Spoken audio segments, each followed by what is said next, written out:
Hello, everybody. Welcome to Unfudge Your Marketing. This is a show where I chat with business owners about their marketing mistakes, mishaps, and things that didn't quite go as planned. And most importantly, we share the lessons learned with all of you, our listeners. I am your host. I'm Kristi Mitchell. I am a marketing strategist and consultant.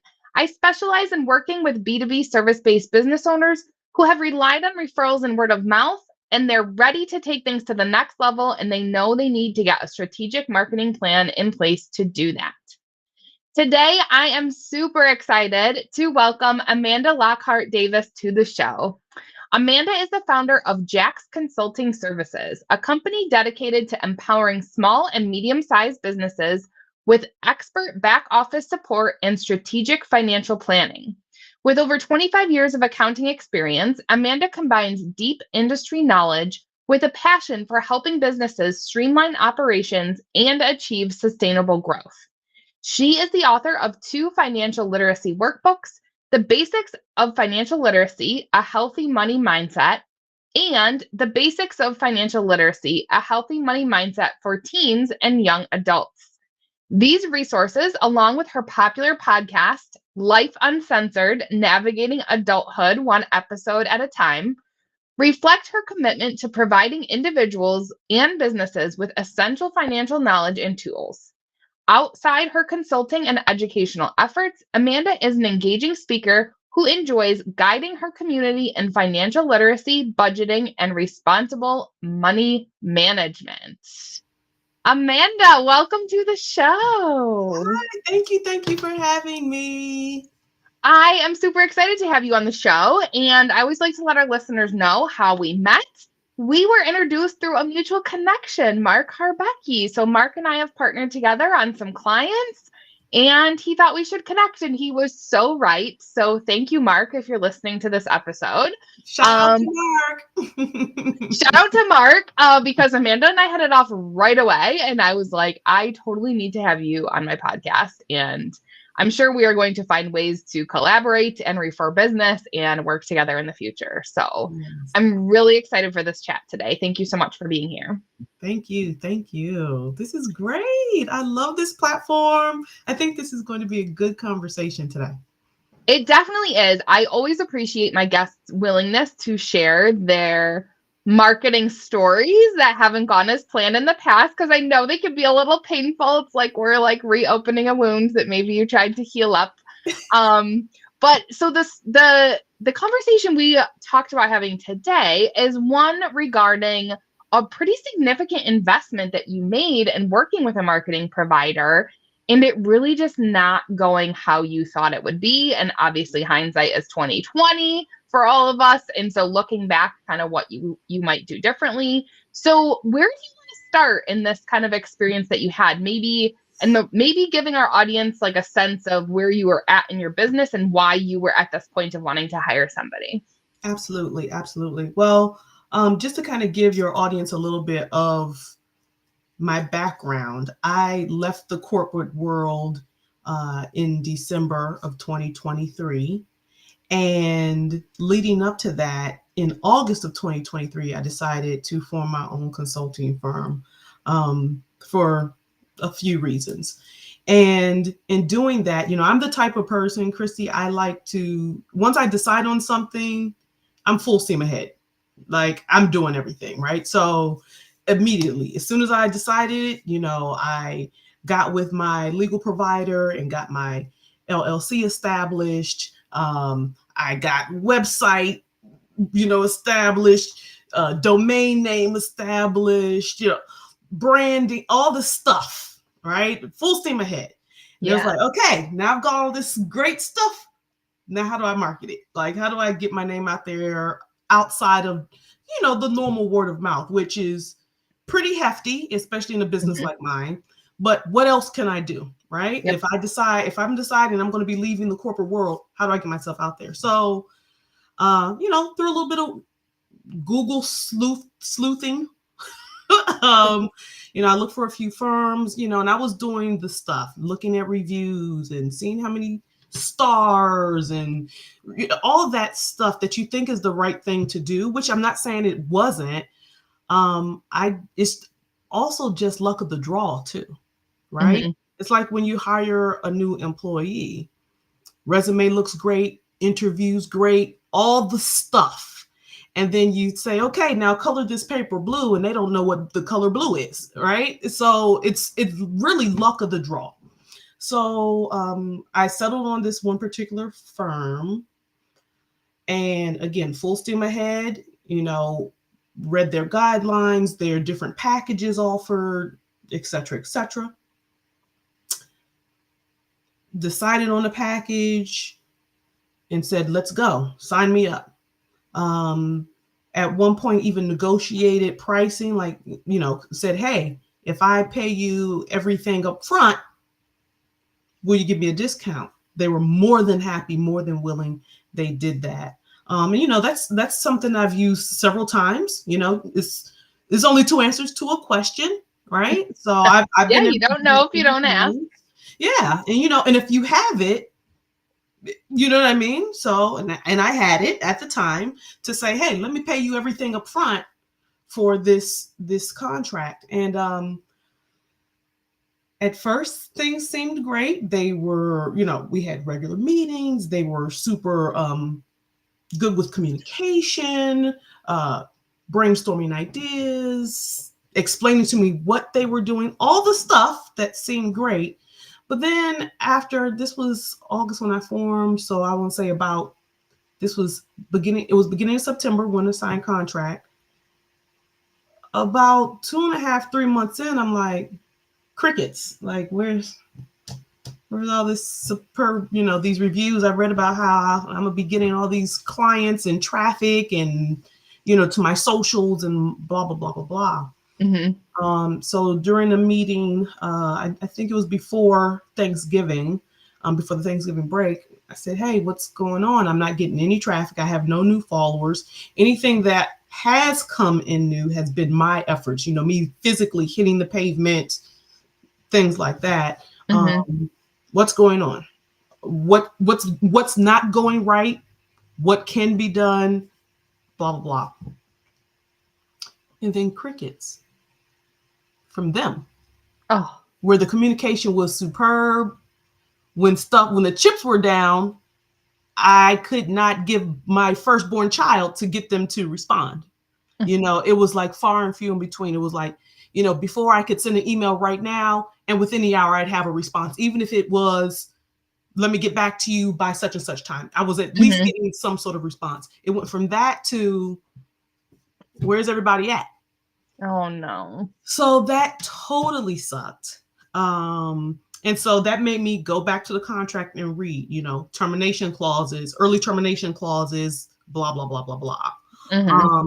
And one of the clauses, and this is not verbatim, so don't take it word for word, but it basically said reasoning for the client to terminate early is underperformance, lack of performance, unprofessional behavior. It was like several bullet points or whatever. And I said underperformance. Oh, and it did say something along the lines of lack of appropriate communication. Again, not verbatim, but something along those lines. And I said, oh, here we go. So kind of like when you call, Verizon or Comcast and you can't get an operator until you say, I want to cancel service. And then miraculously an operator is available. Yes. I fired off an email. I was like, hey, this just isn't working out. These are the reasons why, per the contract, XYZ. I did all the stuff, and I said, I think we need to go ahead as of today. We've got 2 weeks as per your agreement that I have to give notice. I'm giving notice. This isn't working out for me. I'm the type of person, Kristi, as long as you're communicating with me, I will roll through the fire with you. Yeah. But once you stop communication is key. It's key. It makes my world go round. I say that all the time. Communication literally makes my world go round. And so as soon as the communication stopped, yeah, this is not going to work. So unfortunately, part of that contract, even with termination, said that what I paid is what I paid. And what I signed up for. So even if I didn't pay everything up front and I was paying the payments, based on invoice, I still would have been liable for the end of that contract but nothing more than that. Like if I had them doing extra hours and stuff like that. So at least the minimum set that we had in the contract. So that money was gone. Ugh. And leaving me to have to start all over again. Now, luckily, I found a great service that picked up the pieces of my life. But guess what? That cost money too. Yeah. So that put me far in the red. Yeah. For a while. Frankly, I'm still digging myself out of it. I'm pink now, not red. Improving. Yeah. Much So, better than I was, but yeah. nonetheless, still a thing. And we're Yeah. talking now So a year hard. later, right? Yeah.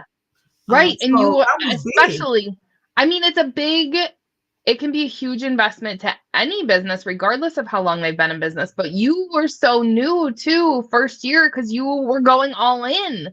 You're Yeah. like, I'm doing this, I'm doing it right. I'm going to hire someone to help me. Yes. So, what is it that you hired that agency to do? Like, what were the things that they were supposed to be responsible for? They were supposed to handle all social media for me, LinkedIn, Facebook, Instagram. They were supposed to update my website, keep those things up to date. I have a blog spot on my website, help me with the marketing of different specials. Cause I said, one of the things I want to do is offer different specials every month. I want to make sure that I'm celebrating different business achievements and national business celebrations. Like, for example, today, matter of fact, is Women's Entrepreneurship Day, right? So that's today. Nice. So like things like that, making sure that we're pushing that. Help me with the I'm saying development because that's not correct. Help me with figuring out how, because I, create those workbooks, how to get them out there, where to publish them, help me understand all of that. All of that stuff came to a halt until I got with the second firm, and they were like, oh yeah, boom, done it before. Here's proof that, I've done it, did it, easy peasy. But yeah, so it was a lot that they were supposed to be doing. They, like I said, yes, they were keeping up with the social media, but they weren't doing things like using the SEO friendly terms and phrases. They weren't capitalizing on when there was a really good post that got really good engagement, following through with that, whether that meant commenting and liking, replying to comments rather and liking, or continuing the conversation. Like there were opportunities missed. And, you don't know what you don't know. And that's something that I didn't know that I didn't know. Right. At the time. Yeah. So it was heartbreaking. I felt like, oh, maybe I shouldn't be doing this. I had all those things. Like I went through the 5 stages of grief, right? Yeah. Yeah. So when you were finally able to touch base with them and express your displeasure and your desire to cancel, did they have any sort of explanation, or did they, I mean, do you think they just got in over their heads, or How what do you want me to be? This is your story to tell, lady, so it is totally up to you. Very frankly, it was, I call BS. Okay. I call BS. What I think happened, and I can't prove it, what I think happened is they assigned me a team that was very, very new, just as new as I was to my business at the time. And listen, I don't want to knock anybody, but this is something that I have seen in real life happen. Just because you have all the letters behind your name and you've got college this and you've been to college, great college that, and all of that stuff, does not mean that you are fit for the particular role that you're playing. Yeah. Right? I remember many, many, many years ago, I had hired, one of my jobs when I was still in the corporate world, I had hired a staff accountant, fresh out of college, junior staff accountant, fresh out of college, very smart guy. And as I was on his first day on the job, I was introducing him around and taking him around and showing him where all the different departments were. Oh, here's marketing, here's blah, blah, blah. And I got to AP, or accounts payable department. I said, this is the AP department. He was like, what's AP? And you could have bought me with a nickel. So I used that example to say this team that I feel was, again, blind, hindsight, was very fresh. And yeah, they had all the credentials, but they had not the experience. Gotcha. So when the chips were down, they too were kind of like, okay, cover over my head type thing. The excuse that I got from the executives who I partnered with to sign the contract and all that was, oh, well, sometimes things are, it happens. There's hills and valleys and there's ebbs and flows. And you're absolutely right. And I 1000% agree with that. As an accountant, 1000% is a thing. However, that does not negate the fact that I had lack of communication for weeks at a time. Right. And the only time I got quick, fast communication after I started expressing my displeasure was when I said I wanted to cancel this contract. Again, coming back to communication. I understand that, everything is hit or miss. You know what I mean? Timing is a part of it. There's just so many variables, so many factors. I'm not, a novice in that sense. I understand that, right? I'm a realist. Yep. But where you fail to communicate with me, it makes you look bad. And quite frankly, things aren't about what they are. Things are about what they look like. We all know that. Yeah. Things are about what they look like. So the excuse of, hills and valleys, highs and lows is BS because you weren't communicating with me. Right. Yeah. And I think that makes such a complete difference, right? If this team, let's assume your hunch is correct. They were just not as experienced as they needed to be to deliver on what was promised to you as the client. But having somebody to be able to communicate with you, to know that you are heard and seen and being listened to, and to say, okay, how can we pivot? How can we take steps? If we did XYZ and it didn't produce what we thought it would, how do we pivot and change that so that we can try and influence that more positively going forward? And if that's not happening and there's no communication, of course you're going to be a dissatisfied, frustrated customer asking to cancel that contract. Yeah, it sucked because I had put a lot of faith into this company, and that also kind of solidifies, I guess is the way to put it, why a lot of people are so comfortable with word of mouth.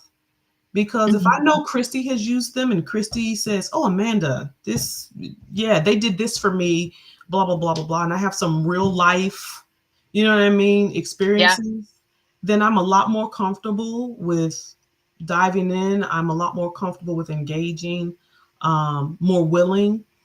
And it says a lot. So guess what? Don't get me wrong. I'm not walking around town bad mouthing and naming names and all of that. My experience was my experience, right? It's no different than like people are like, oh, I hate Comcast. Oh, I hate dealing with Comcast. And I'm like, I've never had a bad problem with Comcast, or I hate Verizon, right? It's this, everybody's experience is their own. Yeah.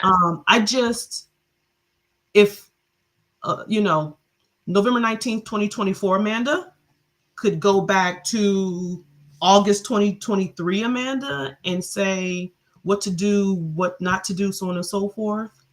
I now know the questions I should have asked when vetting. Yes. And understand, I had talked to 3 different, because I'm also a big proponent of when you shop around, you get at least 3 quotes, you know what I mean? That type of thing. Yep. But there's questions that I didn't know then that I should have asked that I know now. Yeah. So what are some of those questions? First question is, okay, great. I love that you're letting me meet your team. How long have you been doing this? Tell me your success rate, specifically you, not the company. Yes. That's first and foremost. What is your success rate, your experience? Tell me about a time where things weren't going as expected and what you did to pivot. Yes.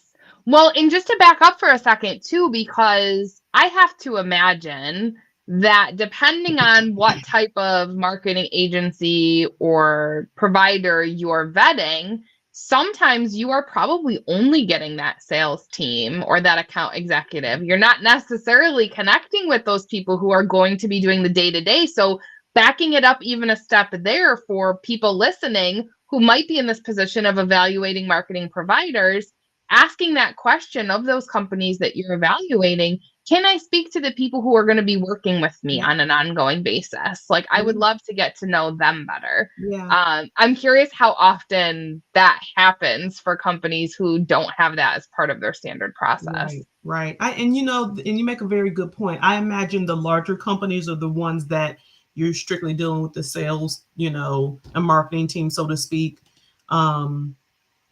Whereas the small to medium size, you're getting a little bit more of a personal touch, which was another reason why I felt good about it. Because I was getting that personal touch, because I did get to sit down and meet with Joe and Bob and Sue, who were going to be working with me day to day. And I was going to be sharing emails back and forth and blah, blah, blah, blah. Yep. But to your point, what about the companies that's not the first thing that happens? They don't offer it. Yeah. You might have to ask for it. Yep. Or what have you. Yeah. Which quite frankly to me would be a red flag if you do ask and they hesitate or they say, no, we don't do that. Well, then why would I want them to have access to, for example, right? They had to have access to my Facebook account. Mm-hmm. They had to have access to my Instagram. These people are going to have not personal, but personal information like credentials. Yes. Right. It would be a red flag if you're told, no, we don't do that. And you're about to give away your personal credentials and whatnot. Right. Or if there's hesitation about it. So so knowing who you're going to be working with on an ongoing basis and then asking those questions. How long have you been doing this? Maybe how long have you been with this company? Can you provide examples of other clients you've worked with? What are some of those other things that maybe, like we said, hindsight's 2020, that you would be asking now that you didn't ask then? Yeah, I would. Well, you know what? Not only asking, but in addition to that, you kind of get a vibe when you talk to people. Like you said, when we first met, we immediately hit it right off, right? You kind of know when you meet with someone, even virtually, you kind of know whether or not the energy is good or not, right? Yeah. So that's another, just to add on to that. But one of the other things I would ask would be, if I was to call up your previous client, what would they say about you and your work? What would they say about your communication? That was so big. I know I keep coming back to that, like dead horse, but No, you know what, Amanda, though, it's not the first time I've heard that from clients. I actually remember one of my very first interviews on this show is actually a client of mine, and they had said that she shared the experience of working with a prior agency, and that was the big thing. It was like they were trying to give feedback and there was just no communication. There was no like, okay, thanks for letting us know, like we'll make adjustments going. Like there was just a lack of that communication, and that does certainly raise red flags for sure. Yeah, as the client. I think one of the other things that I would ask, to your point, because that just brought up another thought in my head, would be, I want to use the right terminology here so it makes sense the way it does out loud, the way I'm thinking in my head. But basically, how many clients do you have right now as a ratio to the staffing you have? Yes. Are you biting off more than you can chew? Yeah. Or are you grasping at anything that comes along because you're trying to build? Like, it would tell you, the answer to that question would tell you a few different things, in my opinion. Yes. I think it's a great point. And, to be honest, now that you say that, I've had potential clients ask me that. How many clients do you work with on a regular basis? And it's always a tough one for me to answer because I have to go in my head. I'm like, okay, well, I have my membership program. So how many people do I have in that versus clients? But I'm like, I appreciate that they asked that question because I do think that can say a lot how a provider answers that question, for sure. Absolutely. One thing I wanted to ask too, Amanda, and I don't know if this came up in that process or if it's something you would have on your mind going forward, evaluating potential providers, but asking to speak to a past client. Was that ever anything that came up? It did not come up, which is definitely why 2024 Amanda would tell 2023 Amanda to do that. Yes, ask for references. Can I get some? right? When you're applying for a job, they ask you for references. Yeah. Same thing. Same thing, right? Can I get, Yep. 2 or 3 references that I can reach out to and ask them about their experience, get their Yeah. feedback? Because that shows several things if they are willing to do that. Number one, they're not hiding anything that they've done, good, bad, or indifferent, if it Hmm. worked or didn't work. But also it shows that they were thinking ahead and were prepared for, you ask her, hey, if I ever need you as a reference to potential clients or new clients, would you be willing to, you know what I mean? That shows forward thinking, again, in my head. And that's me going back to my corporate days, right? Because in the corporate world, in accounting, there are a lot of businesses that you need to have references for, and different types of references, like a Oh, right. banking reference, for example, your Dunn's Hmm. reference, and so on and so forth. So that is definitely something that I would tell 2023 Amanda to ask Yeah. for. Yeah. Yeah. Well, Amanda, as we get close here on time to wrapping things up, is there anything else? I think you've shared a lot of really helpful takeaways for our audience in terms of things to be asking for and being on the lookout for and paying attention to in that vetting process of looking for a marketing provider to partner with. Is there anything else that we didn't talk about that you think is really important for our listeners to take away from this conversation?